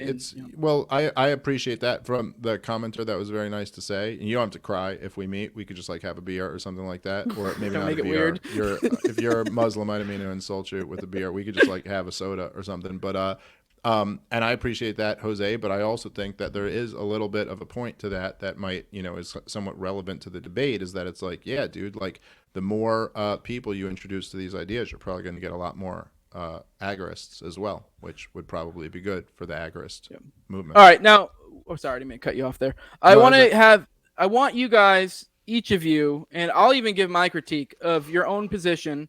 For you, Dave, utilizing the political route, you, Sal, Agarism. Give your best critique of your own position. Like if you were going to play devil's advocate, and I'll give you mine. And Dave kind of highlighted it already, like kind of the hierarchy, the wage slave, and then also Konkin straight up says at one point he's a left libertarian. I understand all these arguments from an Agorist perspective that, he's wage slave is more tongue in cheek. I know you kind of took more literal there. I don't really, I kind of get what you're getting at, but I don't think it's literally a slave. I kind of side with Dave a little bit more there, but I do think some of the rhetoric does lean left, especially the left libertarian thing.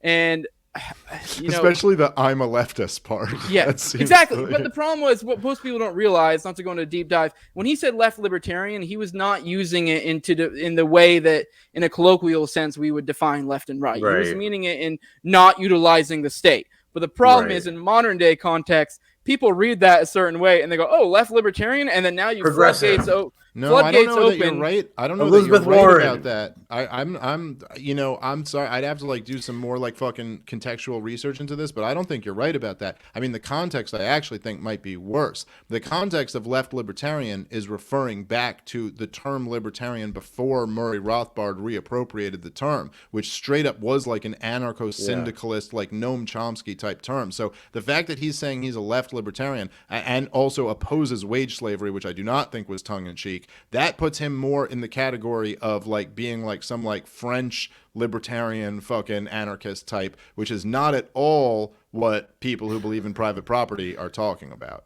Which I will say, if that's the case, I've never said I'm tied to the ideas of Agorism. Sure, well, you don't have to be tied to one guy, even if you whatever. But I'm just saying, I don't think that's like, certainly doesn't mean he's a progressive. I just find it to be the best label to describe where I'm coming from. So you've probably seen here the disagreements between me and Sal. Maybe Sal is more Konkinian than I am, or maybe, I don't know. Reading text, you get certain interpretations. This is an interpretation I got from it.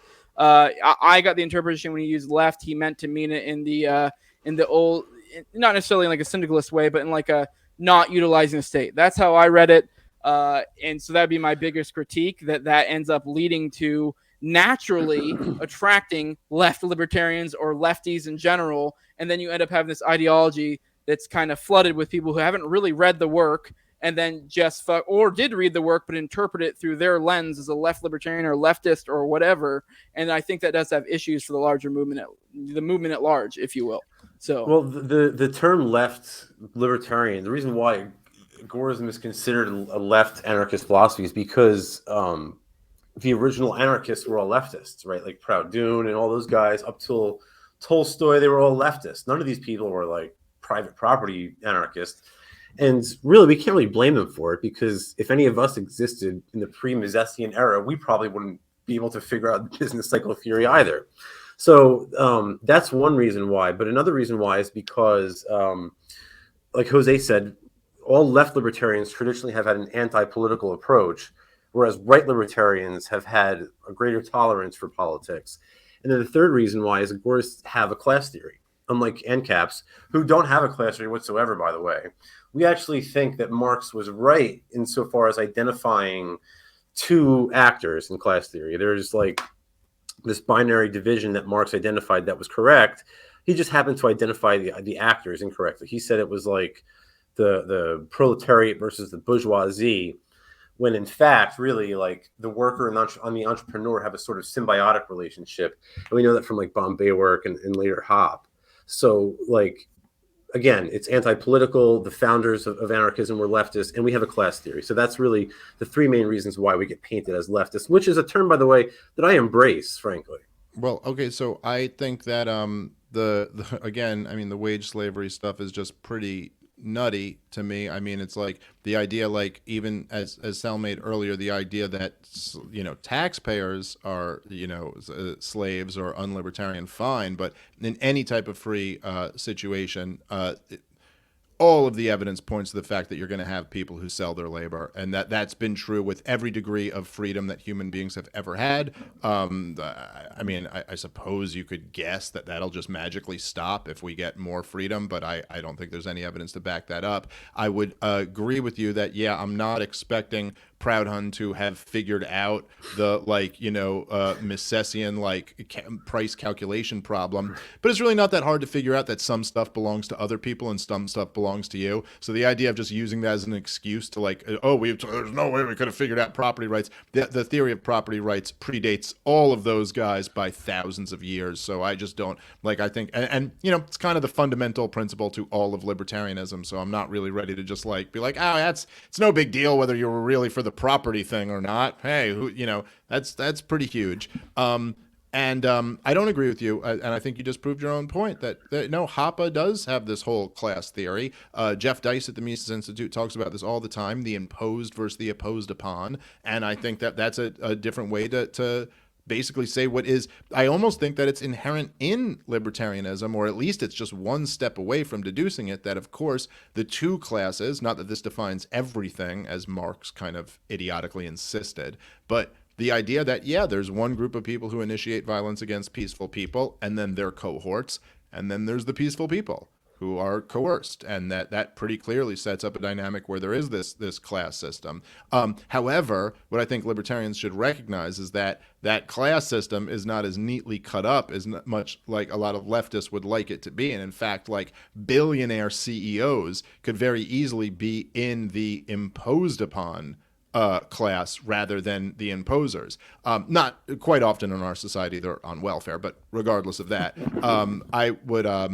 I would say that I think, you know, if you're going to rail against wage slavery, I mean, there's just like, and then call yourself a leftist in the tradition of all of these other left anarchists, I hope people would realize how removed from the tradition of like private property capitalist libertarians those guys are. We're talking about really completely different things. Not to say that they weren't against the state, but I mean, I guess Karl Marx was against the state in some sense too. I think still a very different thing than we are. All right, let's not go down another Spurg fest. We're going to keep going is a Spurg fest. Yeah.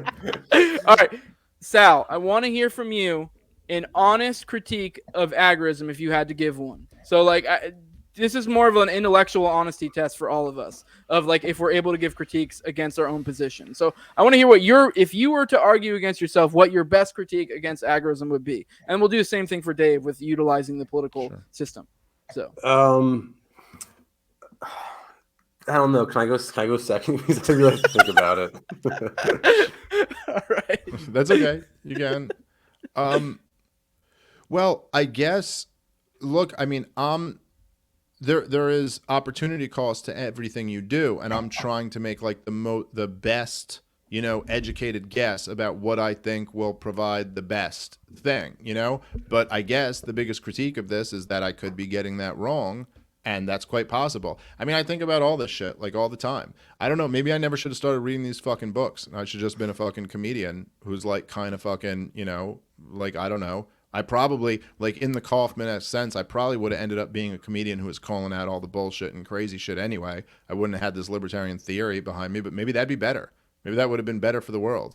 Maybe I should just focus on fucking, maybe, you know what I mean? Like, there's always, like, something else I could have done. And, like, so sure, I go, like, maybe, by pursuing this fucking political route, it will elevate me to the point that I'll get fucking canceled and deplatformed and then not be able to do as much good as I could have done if I had just stayed in the pocket like I am now and fucking keep doing Rogan and shit like that and fucking do it. So I think about all the time, whether it's, like, because there's so many unknown factors that, like, maybe there's something better I could be doing with my time.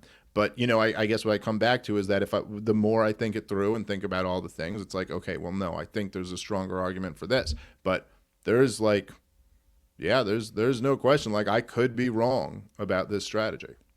All right. Yeah, I appreciate that. That was very humble. I will say, though, I don't think you should just be a comedian. I like your comedy, but you're much better at spitting the comedy shit than you are a comedian, in my opinion.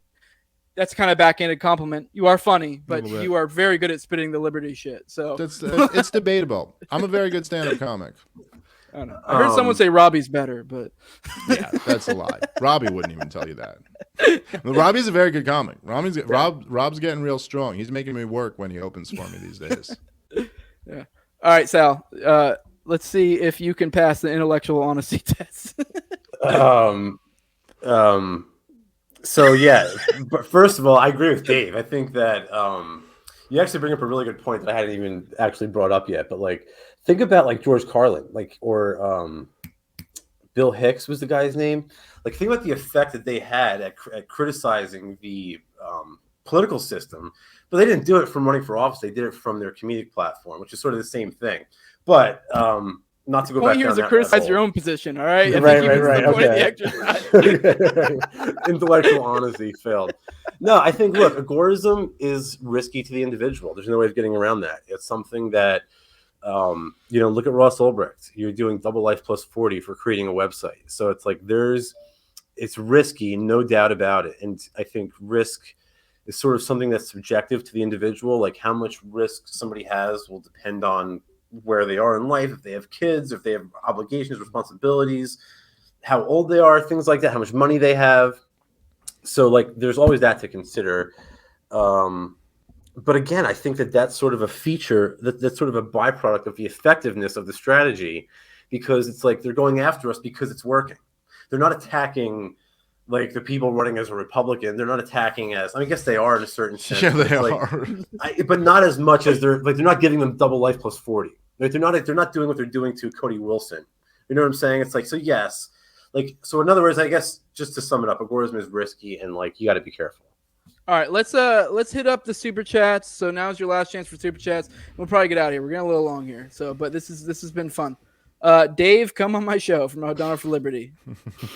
No, $2 is worth more than that. Come on, you just got to make a really dope video about me, but you got to make it. You can't fucking have Dan make it for you. I should have added that caveat. And all right, Sal, isn't libertarianism a vector towards an agorist society? Incremental winning hearts and minds towards stateless freedom. The enemy of your enemy is your friend. Thanks for the $20, Lawrence. Yeah, I don't disagree with that. Again, look, I'm here because of Ron Paul. So I'm not saying that these people are my enemy or anything like that. I'm not, like, I view libertarianism as sort of one community. I happen to think that the Agorists are more like we have the sharpest sword of the entire army, I guess is the way I would put it. But I would just can I just say to that I think there's something just, like, technically incorrect about that. I mean, it's like the libertarianism is a vector toward an anarchist society, but if we were to abolish the state, then I think agorism has no meaning at that point, and so basically we would all just be anarchists.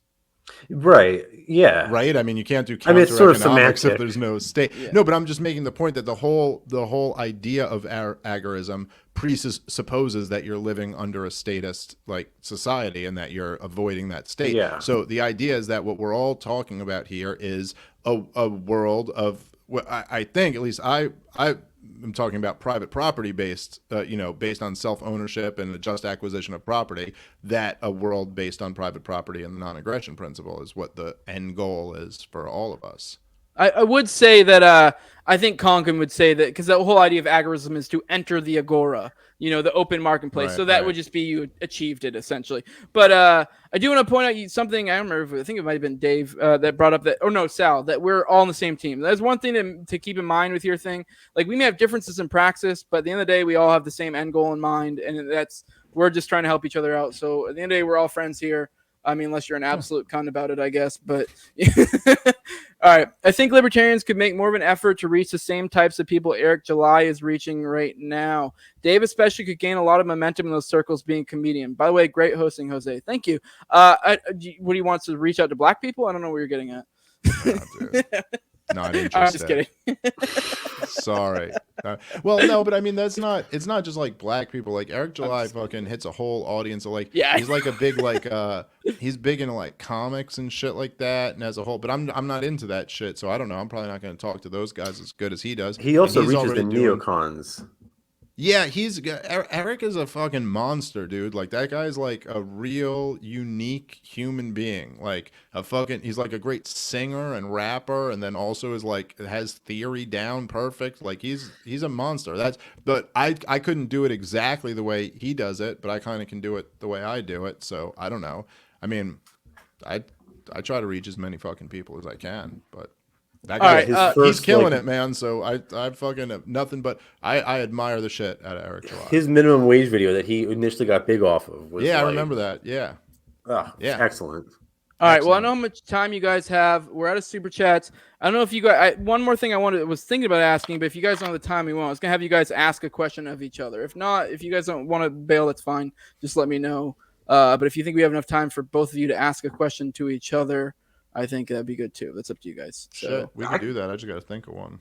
Yeah, I can hang. I don't really have anything off the top of my head, but I got time. Well, shit, if neither of you even know what you want to ask. You ask the questions. I was told you would host. Yeah, well, it's always fun to have you guys, what would be your question to the Agorist if you had to ask a question, or you to be the political people? No. Were you asking your audience that? Or yeah, I'm asking you guys. But that's just another way of asking us to ask the questions. Yes, I don't fucking know. All right. I mean, I don't know. I feel like I asked a lot of my questions during this thing. All right. I probably should have prefaced that earlier. All right. With that, if you guys want to drop your plugs, we'll get out of here. Go ahead. You go first, Dave. Comic Dave Smith on Twitter, and I'm on Instagram now. I got someone running my Instagram, so at problem Dave Smith, I think, on Instagram. So I'm posting videos and shit there. And then part of the problem and all that shit. When do we get another special? I've been dying for a new Libertas. Dude, I'm this year there'll be the follow-up to Libertas and it'll be better. Please. Dude, I was fucking so ready in 2020, man. I was so fucking ready. I would have had it out by like probably early summer 2020, and then the world shut down on me and I couldn't fucking tour with it, and it fucked everything up. And then 2021 I kind of started building up the new hour, and then I got my wife pregnant again, and then we had some health stuff with the baby, and it just kind of slowed everything down. But I'm back out now, and I'm working on it this year for sure. Probably by the end of the year I'll have a new hour out. So, and I think I'm just gonna put it out for free on YouTube. Just so you fucking knock her up again. Charge people $10, $20. Yeah, maybe. I just kind of want to maybe. I might. I think I might just put it out for free. I don't know. We'll see how we do it. All right, Sal, you want to drop your plugs? Sal Mayweather at Sally Mayweather, or just Sal the Agorist. The book is Anti-Politics. Check it out. It's on Amazon, or you could DM me if you want to pay for crypto.